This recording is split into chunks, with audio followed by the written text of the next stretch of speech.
טוב, יש לי פה מגש ששימנתי מעט. אני הולכת לחלק את הכדורים בצק שלי.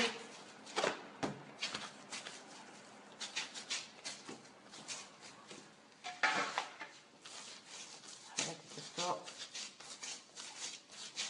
במנות. אני תכף, השיטה היא כזו, לחנוק את הבצק.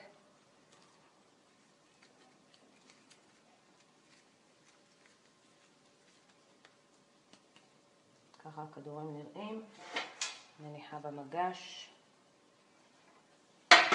ככה אני עושה עם כל השאר. חונקת, מכדררת, מניחה במגש, ככה אחד ליד השני, עד שאני מחלקת את כל הבצק, ואז אני אראה לכם מה אנחנו עושים הלאה.